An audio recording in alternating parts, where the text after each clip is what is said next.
بسم الله الرحمن الرحيم الحمد لله رب العالمين والعاقبة للمتقين والصلاة والسلام على أشرف المرسلين وعلى آله وصحبه أجمعين أما بعد فقد قال الله تبارك وتعالى واستعينوا بالصبر والصلاة وإنها لكبيرة إلا على الخاشعين صدق الله العلي العظيم.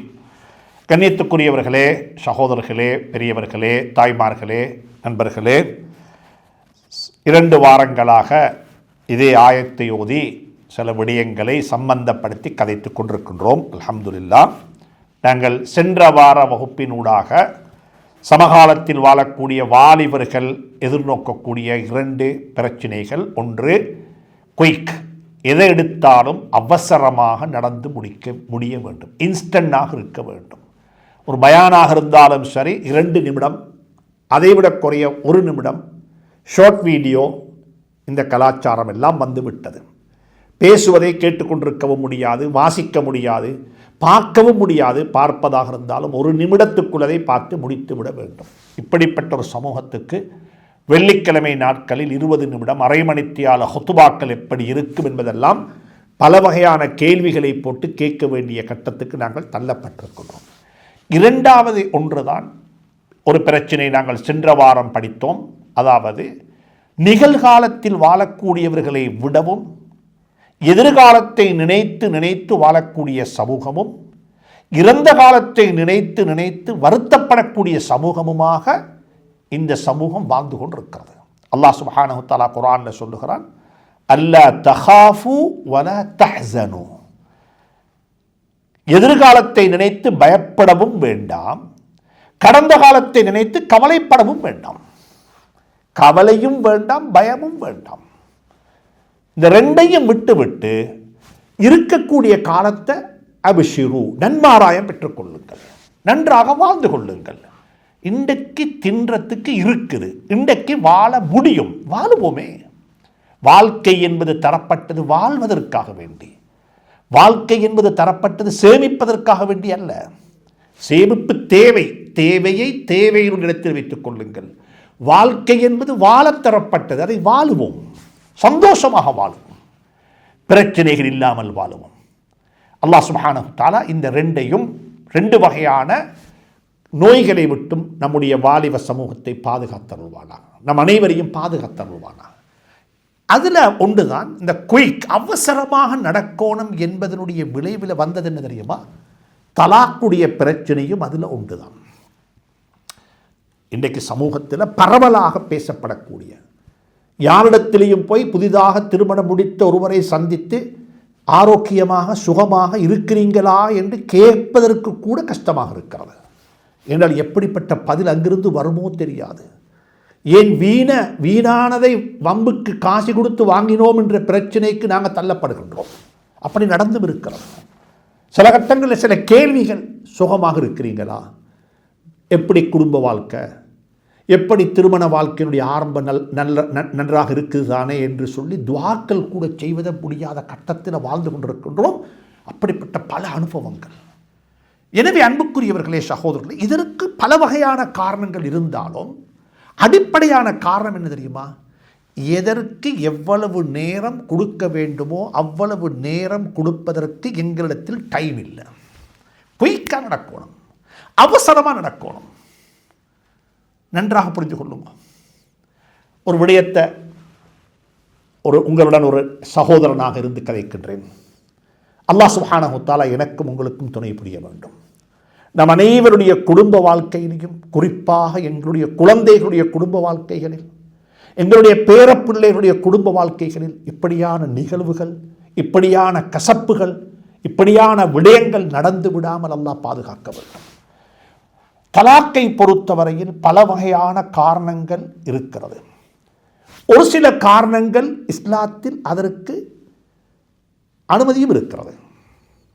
இதனாலும் பிரச்சனையிலேயே வாழணும் என்ற கட்டாயம் கிடையாது. எதற்கு எவ்வளவு நேரம் கொடுக்க வேண்டுமோ அவ்வளவு நேரம் கொடுத்து பார்த்தோம், விடயம் சரிவர இல்லை. அப்போ விவாகரத்து பெற்றுக்கொள்ள முடியும். இஸ்லாம் என்பது ஒரு பேலன்ஸ் அப்ரோச், சமநிலையில் இருந்து அதை பார்த்திருக்கிறது. முதலாவது ஒரு பிரச்சனை, தாம்பத்திய உறவில் ஒருவருக்கொருவர் திருப்தி அடையவில்லையா? தாம்பத்திய உறவில் நோய் இருக்கிறதா? தாம்பத்திய உறவில் குறைபாடுகள் இருக்கிறதா? வைத்திய ஆலோசனைகளை பெற்றுக்கொள்ளுங்கள், வைத்தியரை நாடுங்கள், துறந்து சொல்லுங்கள். விடயங்களை வைத்தியரிடத்தில் மறைக்க வேண்டாம். பிரச்சனைக்கு நேராக வாங்கோ. ஏனென்றால் சமூகத்தில் அது ஒரு பெரிய பிரச்சனை. பொதுவாக இந்த காலத்துக்கு முன்னால் வாழக்கூடிய குழந்தைகள், பெண் பிள்ளைகள், இவர்களுக்கெல்லாம் ஒரு வகையான தாம்பத்திய உறவை பற்றி இருக்கக்கூடிய அபிப்பிராயம் தப்பான அல்ல தாம்பத்திய உறவை பற்றி ஒரு தெளிவு இல்லாமை மார்க்கத்துடைய கண்ணோட்டத்திலும் சரி, மனிதனுடைய தேவை என்ற கண்ணோட்டத்திலும் சரி, அதை புரிந்து கொள்வதில் ஏற்பட்ட சில குழப்படிகளும் விவாகரத்துக்கு காரணம் என்பதை மறந்து விடாதீர்கள். அதற்குரிய சொல்யூஷன் அது சம்பந்தமாக தெரிந்து கொள்ள வேண்டும். என்ற குர்ஆன் சொல்லக்கூடிய வார்த்தைகளை எல்லாம் தாம்பத்திய உறவு சம்பந்தமாக நான் உங்களிடத்தில் சொன்னால் நீங்கள் ஆச்சரியப்படுவீங்க. வஆத்து ஹர்ஸக்கும் அன்னா ஷிஅ்தும். ஹர்ஸ், குடும்ப தாம்பத்திய உறவை குர்ஆன் ஹர்ஸ் என்று சொல்லி இருக்கிறது. அது என்ன என்பதை குர்ஆனை பிரட்டி படித்துக் கொள்ளுங்கள். அன்னா ஷிஅ்தும், அன்னா ஷிஅ்தும் என்றால் என்ன, அதையும் படித்துக் கொள்ளுங்கள். அலிம் அல்லாஹு அன்னக்கும் குந்தும் தஹ்தானூன அன்ஃபுஸக்கும். சுப்ஹானல்லாஹ். இவைகளெல்லாம் தாம்பத்திய உறவுகளை பற்றி குர்ஆன் பேசக்கூடிய வார்த்தைகள். ஏன்னா மனித இயல்பில், மனித உருவாக்கத்தில் தாம்பத்திய உறவு என்பதை அல்லாஹ் ஹலாலாக்கி வைத்திருக்கிறான். இது வெறுமனே ஒரு ஆபாச படங்களை பார்ப்பதல்ல, அதல்ல. இது ஒரு விடயத்தை தெரிந்து கொள்ள வேண்டும், விளங்கிக் கொள்ள வேண்டும். எப்படி நான் முன்னேற்பாடு செய்து கொள்ள வேண்டும், தன்னை எப்படி நான் ஆயத்தப்படுத்திக் கொள்ள வேண்டும். தாம்பத்திய உறவு என்பதை ஸல்லல்லாஹு அலைஹி வஸல்லம் ரோட்டில் கண்ட ஒரு மிருகத்தை போன்று, ஒரு மிருகத்துடைய மேலே ஏறி தன்னை தேவையை பூர்த்தி செய்து கொள்வது போன்ற ஒரு செயல்பாடல்ல, ஒரு செயல்பாடல்ல. அதற்கு எப்படி தொழுகை காயத்தமாக வேண்டுமோ, ஹஜ்ஜு காயத்தமாக வேண்டுமோ, நோம்பு காயத்தமாக வேண்டுமோ, இதே போன்று தாம்பத்திய உறவுக்கும் ஆயத்தமாக வேண்டும். அதன் ஆசையை பூர்த்தி செய்து கொள்ளக்கூடிய இடமல்ல. அப்படிப்பட்ட உண்டாக இருந்தால் அதுக்கு திருமணம் என்பது தேவையில்லை.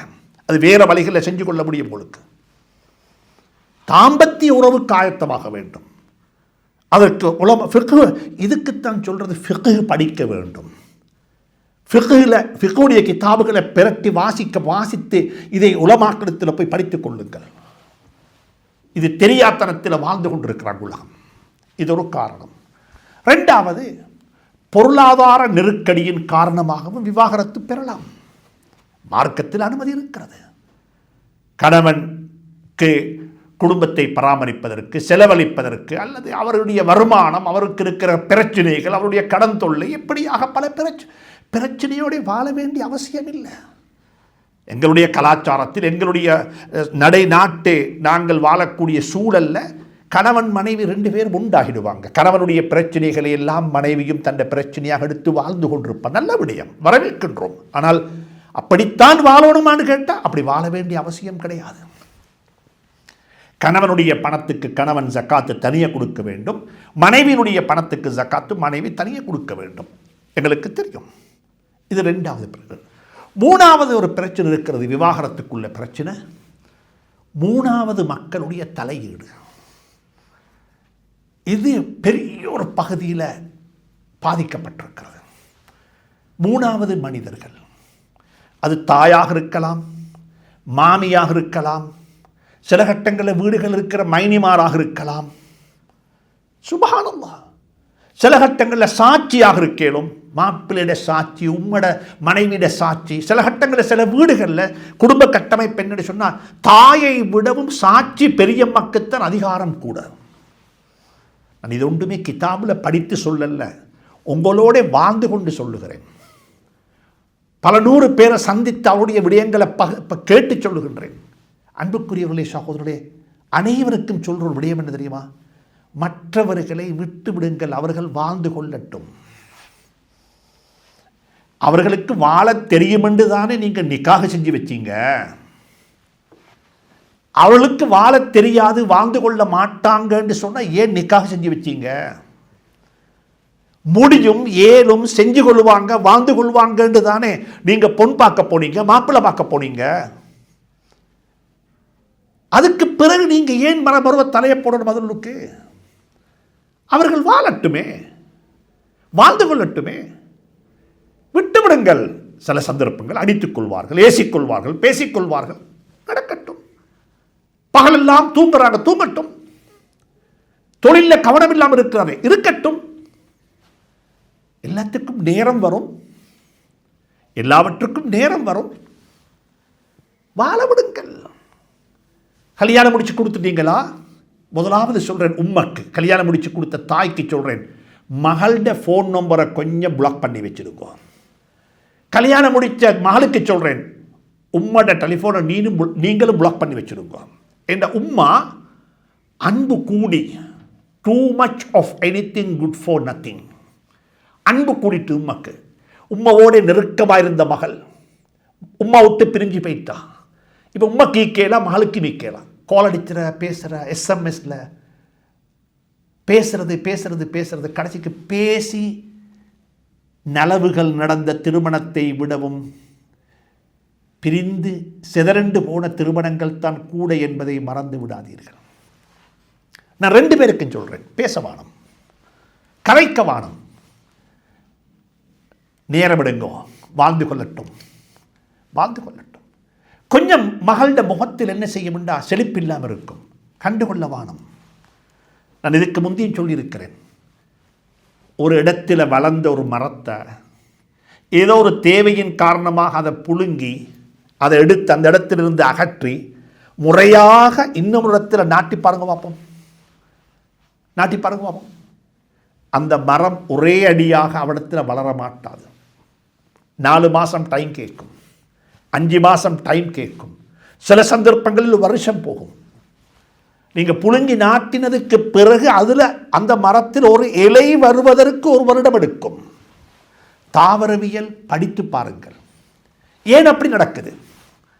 இந்த இடத்துல இவ்வளவு வேகமாக, இவ்வளவு உத்வேகமாக வளர்ந்து வந்த இந்த மரம் அதே இடத்திலிருந்து புழுங்கி பக்கத்தில் இருக்கிற இன்னொரு இடத்துல நாட்டினா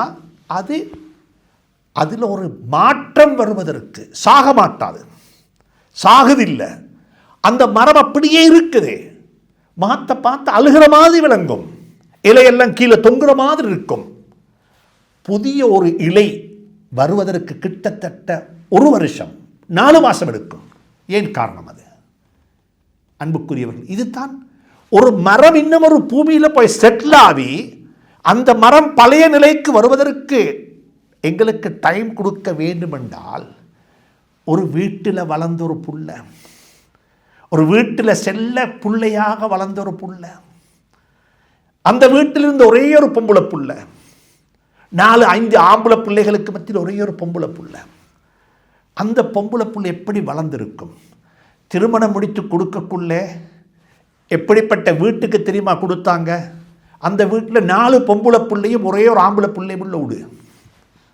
கொஞ்சம் கொஞ்சம் கற்பனை பண்ணி பாருங்க பார்ப்போம்.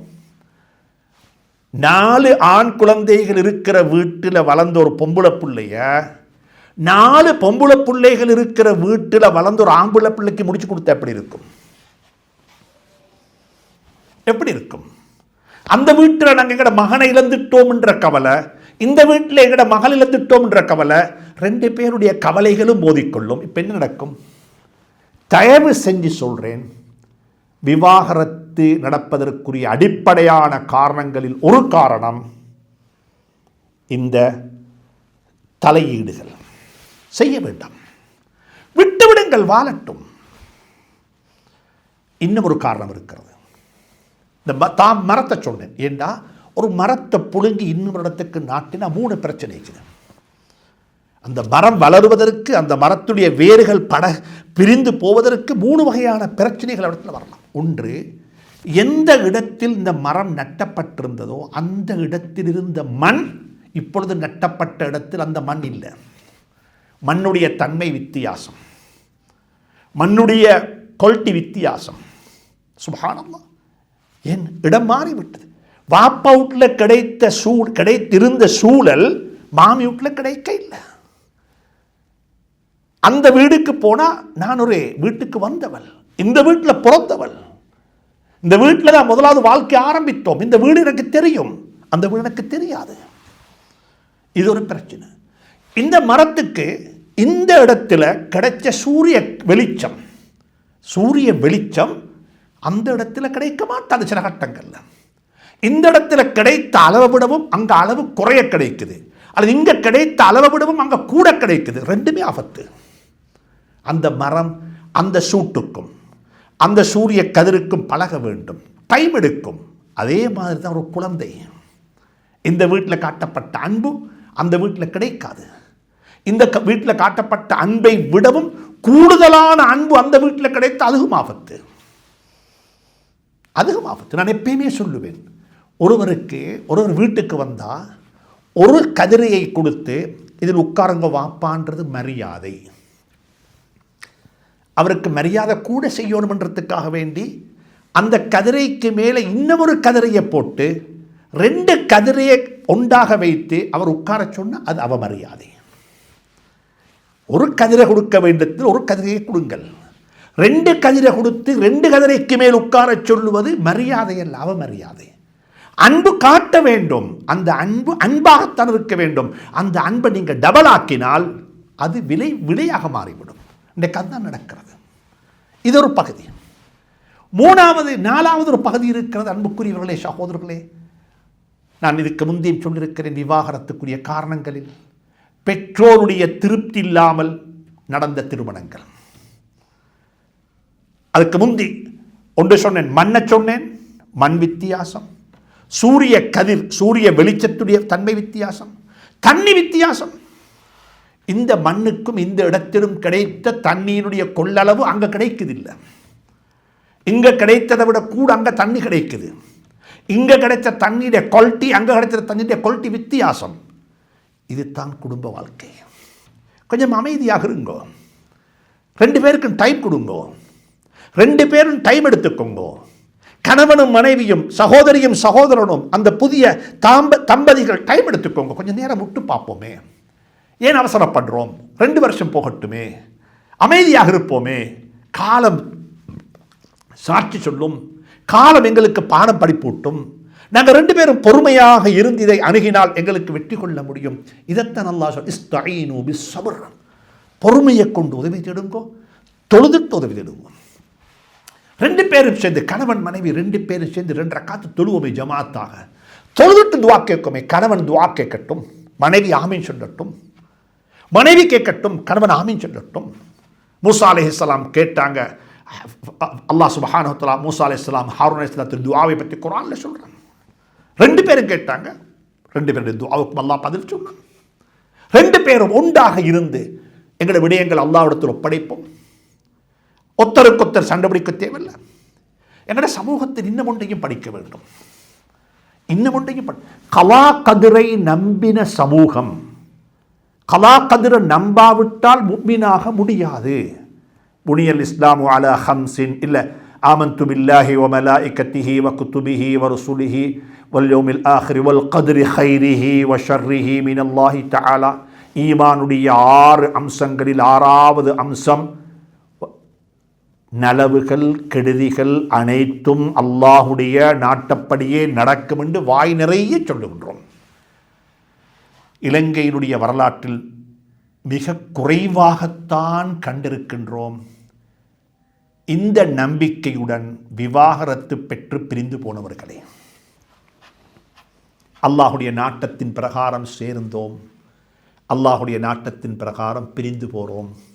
கணவன் மனைவி பிரிந்து கொள்ளட்டும், உறவுகள் பிரிய வேண்டிய அவசியம் இல்லை. முசாஹரா என்ற பந்த உறவு இருந்து கொண்டே இருக்கும். அந்த உறவுக்கு தலாக்கு சொல்ல முடியாது. அந்த உறவு நிலையான உறவு. அந்த உறவினால் ஏற்பட்ட குழந்தைகளுக்கு நாங்கள் பெற்றோர்கள். அந்த உறவினால் ஏற்பட்ட உம்மம்மா, வாப்பம்மா, அப்பா, இவைகளெல்லாம் நிரந்தரமானது. இவைகளை பிரிக்க முடியாது. விவாகரத்து பெற்றதுக்கு பிறகு அந்த குடும்பத்தில் ஒரு புள்ள அந்த விவாகரத்து பெற்று போனவருக்கு ஒரு புள்ள இருந்து அந்த புள்ள பிந்தின காலத்தில் தொழிலதிபராக மாறி அவர் மௌத்தாகிவிட்டால் அவருடைய சொத்தில் சில சந்தர்ப்பங்களில் சாச்சமாருக்கு வாப்பட விவாகரத்து பெற்று செய்த வாப்பா அவர் இல்லாத கட்டத்தில் அவருடைய சகோதரர்களுக்கு பங்கு கிடைக்கும். இதெல்லாம் மார்க்கத்துடைய சம்பந்தப்பட்ட விடயங்கள், இதெல்லாம் ஹராம் ஹலாலுடைய சம்பந்தப்பட்ட விடயங்கள். எனவே இதில் விளையாடவா நம் யாரும். எனவே அன்பாக சொல்கிறேன், எதற்கு எவ்வளவு நேரம் கொடுக்க வேண்டுமோ அவ்வளவு நேரம் கொடுப்பதற்கு பாருங்கள். நான் சென்ற வாரமும் ஞாபகப்படுத்தினேன், குறிப்பாக சகோதரிகளுக்கு சொல்லுகின்றேன். என்றால் உங்களுக்கு நீங்கள் வாழக்கூடிய காலம் ஒரு மிகவும் விசித்திரமான ஒரு வித்தியாசமான காலம். என்ன காலம்? எல்லா துறைகளிலும்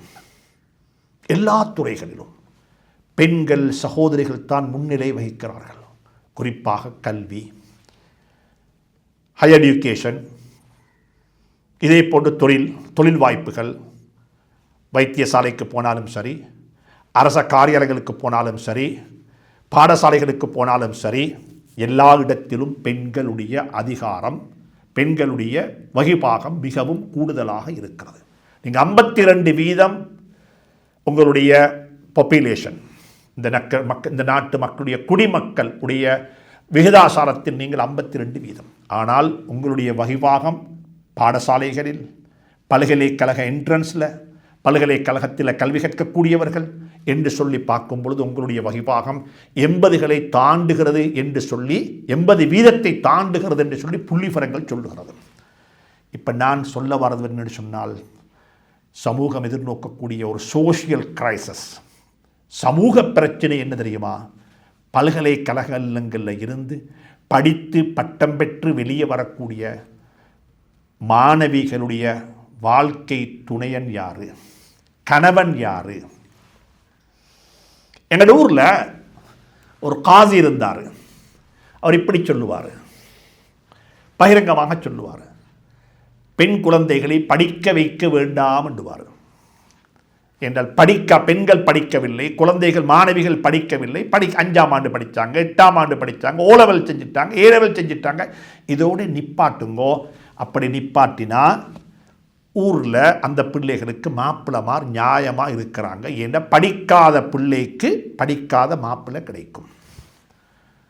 அப்படி இல்லைண்டா பொம்புளை பிள்ளைகளை படிக்க வைப்பதற்கு நீங்கள் எடுக்கக்கூடிய முயற்சியை போன்று பெண் குழந்தைகளிடம் இருக்கக்கூடிய ஆர்வம், படிக்கோணம், கற்றுக்கொள்ளணும் என்ற ஆர்வம் அவர்கள் இருக்கிறது போன்று ஆண் குழந்தைகளிடத்திலும் அந்த ஆர்வத்தை கொண்டு வாருங்கள். அவர்களையும் படிக்க தூண்டுங்கள், அவர்களையும் பல்கலைக்கழகங்களுக்கு அனுப்பி வையுங்கள், அவர்களையும் அங்கே போய் படித்து கற்றறிந்து வர சொல்லுங்கள். அப்படி வந்தால்தான் அந்த பெண் குழந்தைகளுக்கு போதுமான பொருத்தம் கிடைக்கும் என்று சொல்லுவார்கள். உண்மையிலேயே அனைவருமாக சமூகத்தில் ஒரு நிறுவனம் அல்ல, ஒரு அமைப்பல்ல, ஒரு ஊர் அல்ல, அனைவருமாக சேர்ந்து யோசிக்க வேண்டிய, சிந்திக்க வேண்டிய ஒரு மிக முக்கியமான விடயமாக இந்த விடயம் மாறிக்கொண்டு போகிறது.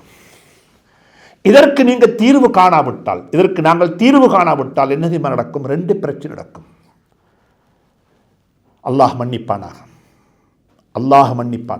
அதை நோக்கி உலகம் நகர்ந்து கொண்டிருக்கிறது.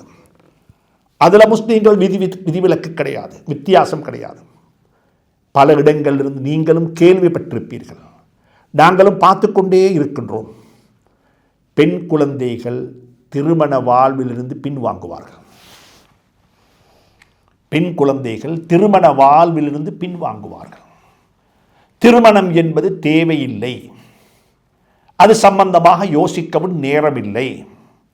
ஏன் திருமணம் முடிக்க வேண்டும்? முடிப்பதாக இருந்தாலும் யாரை முடிக்க வேண்டும்? இப்படிப்பட்ட ஒரு இடத்தில் முடித்து நான் எப்படி ஏன் என்னுடைய சுதந்திரத்தை இழந்து வாழ வேண்டும்? இதெல்லாம் மேற்கத்தியவர்களுடைய ஆதிக்கம் என்பதை மறந்து விடாதீர்கள். கல்விக் கொள்கைகளின் ஊடாக இவைகளெல்லாம் உள்வாங்கப்பட்டிருக்கிறது. அப்படிப்பட்ட ஒரு யுகத்தில் வாழ்ந்து கொண்டிருக்கின்றோம். பெற்றோர்களே, நீங்கள் தனியாக படிக்க வேண்டும். பாசிட்டிவ் பேரண்டிங், ஃபாதர்ஹுட், தந்தைமை எப்படி இருக்க வேண்டும், மதர்ஹுட், தாய்மை எப்படி இருக்க வேண்டும், அறிவுபூர்வமாக நெருங்க வேண்டும். அறிவுபூர்வமாக உரையாட வேண்டும், அறிவுபூர்வமாக கதைக்க வேண்டும். இவைகெல்லாம் பெரிய ஒரு தலையங்கம். குர்ஆன் இதை பற்றி மிக அழகாக பேசியிருக்கிறது. யா புனைய யா புனைய யா புனைய யா அபத்தி யா அபத்தி. குர்ஆன் எத்தனை இடத்துல இருக்குது? நூஹ் நபி அலைஹிஸ்ஸலாத்து வஸ்ஸலாம் தன் மகனை பார்த்து சொன்னதும் யா புனைய தான். அதே யா புனையவத்தான் இப்ராஹிம் அலைஹிஸ்ஸலாம் தன் மகன் இஸ்மாயிலை பார்த்து சொன்னாங்க யா புனைய. குழந்தைகள் யாராக இருந்தாலும் சரி, நாங்கள் பெற்றோர்களாக இருக்க வேண்டும். எங்களுடைய வகிபாகம் அவர்களுக்கு நாங்கள் பெற்றோர்கள். அவர்கள் நல்லவர்களாக இருப்பதும் கெட்டவர்களாக இருப்பதும் அது அவர்களை சார்ந்தது. நான் மாறக்கூடாது, நான் நானாகத்தான் இருக்க வேண்டும். இந்த பாடங்களை எல்லாம் குர்ஆன் செவ்வனே அழகாக எங்களுக்கு சொல்லி தந்திருக்கிறது. எனவே அன்புக்குரியவர்களே, இந்த விடயங்களை கவனத்தில் கொள்ளுங்கள். ஸ்தஈனு பிஸ்ஸப்ரி வஸ்ஸலா, பொறுமையை கொண்டும் தொழுகையை கொண்டும் உதவி தேடுங்கள். குடும்ப வாழ்க்கைக்கும் இது தேவை, குடும்ப வாழ்க்கையிலும் தேவை. கடைசியாக செய்தி என்னவென்று சொன்னால், எதற்கு எவ்வளவு நேரம் கொடுக்க வேண்டுமோ அவ்வளவு நேரம் கொடுத்து அமைதி காருங்கள். உங்களுடைய பிரச்சனைகளில் அதிகமான பிரச்சனை உங்களை அறியாமலேயே உங்களை விட்டு போய்விடும். அல்லாஹ் சுப்ஹானஹு தஆலா அதற்குரிய பாக்கியத்தை நம் அனைவருக்கும் நசீபாக்குவானாக. வஸ்ஸலாமு அலைக்கும் வரஹ்மத்துல்லாஹி வபரகாத்துஹு.